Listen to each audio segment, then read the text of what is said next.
Hello, I'm Dave Lind, the custodial manager here at Avon Elementary. We're now on Chapter 7, The Dragon of the book Brambleheart by Henry Cole.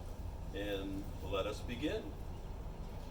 The shell split in half, the two pieces opening like a gooey prehistoric flower bud, revealing a wriggling and slightly sticky creature unlike any other Twig had ever seen. Twig didn't know what to think of was it was. It was covered with 1,000 shiny emerald scales.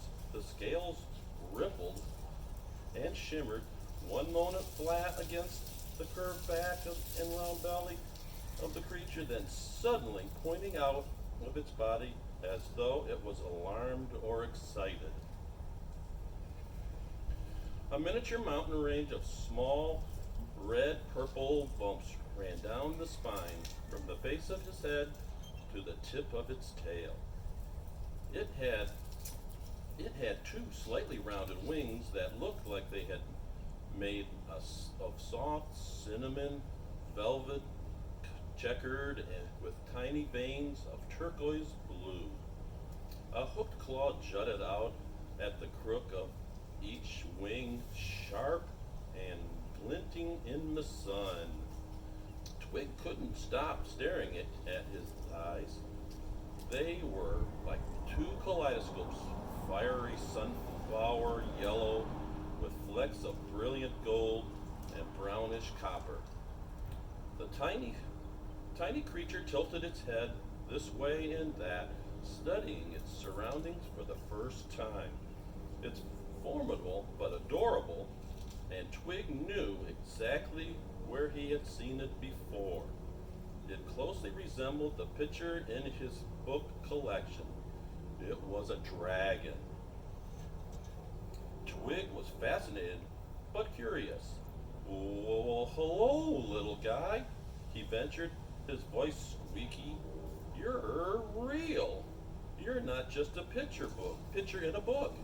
The dragon flicked its tail and jerked its head sideways, peering at Twig. Its scales rippled. You are looking for your mommy, Twig asked.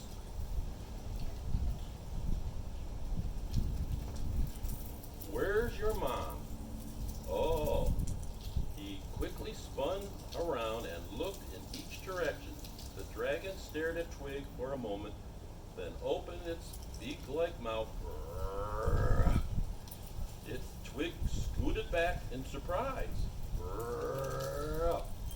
It flapped its velvety wings in rapid beats. Oh, Twig exclaimed, I guess I'm your mommy.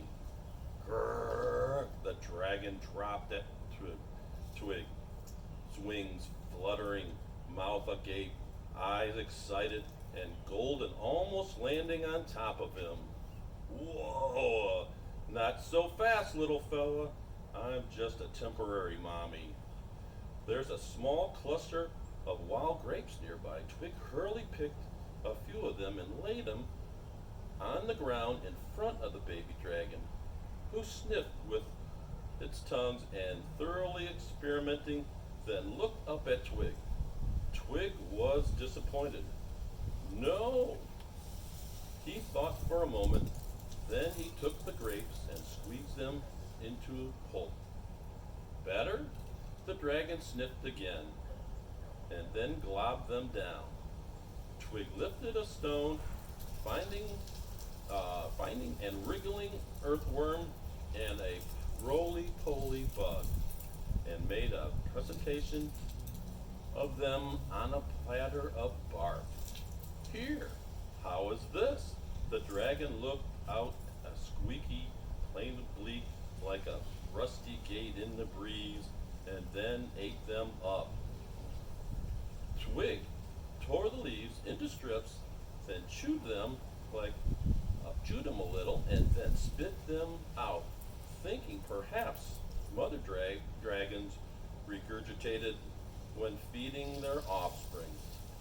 The dragon ate those too. Good, Twig asked. The dragon squeaked again. The fresh smell A cucumber was near. Twig located a tiny patch of short, umbrella-like plant, one of them his favorite. Digging down, he found his prize and wiped the dirt from the crispy white tuber. Twig held out on one of the roots, then took a bite himself, chewing noisily. Scrunch, scrunch, scrunch. Suddenly, the triangle ferns of the wild cucumber plants exploded in a burst of wind and wings, and Twig felt like like pins being dragged across his back, squeaked and catapulted in a somersault. The shiny black talons of the hawk had just barely grazed his back. The hawk had misjudged her distance by a hair, a tiny bit closer, and Twig would have been swinging in a death grip of talons, slicing through his spine as the hawk carried him through the understory of the forest. Twig Ned knew the hawk would, in a shake of the chipmunk's tail, return for a second attack. Quickly scanning the area, he saw a small pile of bluegrass jars some distance away. Some lay with lids rusted tight, others were broken. Widely he turned to the dragon. Quick, he exclaimed, let's go. The dragon looked at Twig blankly.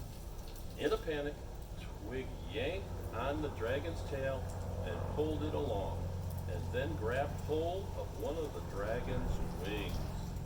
Now, he squealed and then looked toward the broken jars. One was nearly covered with weeds and grasses. He darted to it, pushed the grasses aside, and pointed. The dragon, as though this was a game, flapped and vibrated its tiny wings. In Twig squeaked. In the dragon pushed at its rear end. Twig immediately raced behind, pulling grasses over the opening and burrowed into the back of the jar. Simultaneously, they heard a loud clink as the hawk's talons hit the jar. Cloudy glass distorted the looming face, but Twig could see, just a whisker away, the eyes of the hungry hawk. They were trapped.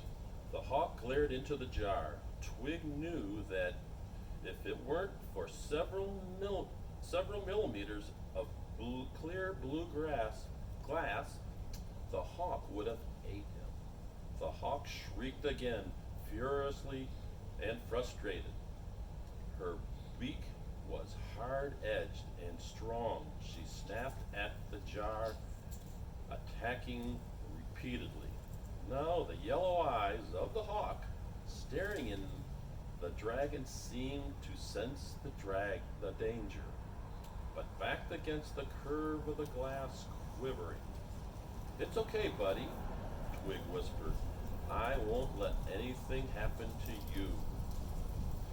They sat in the jar, Twig protectively covering the small dragon, until the hawk saw the fertility of the situation, lifting her wings, and flew off.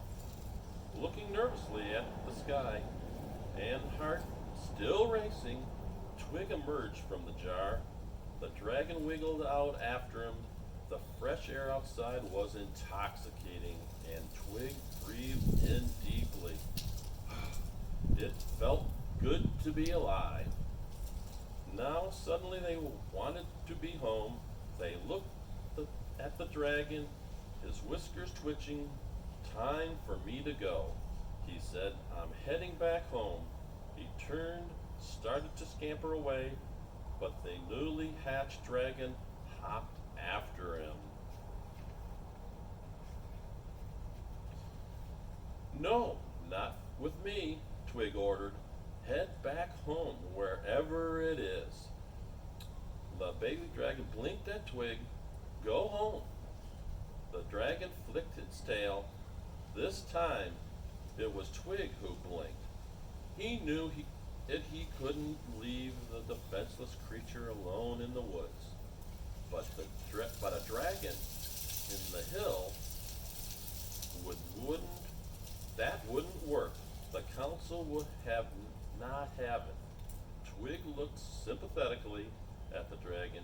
He pondered it would be difficult, maybe if he hid the dragon at least for a while. He started home. The dragon scurried behind. With the naming ceremony approaching, this was just what Twig needed. A hungry, homeless dragon. And that is the end of chapter 7. So thank you for letting me read to you. I hope you enjoyed it. I don't do this very much, so I hope you did enjoy it.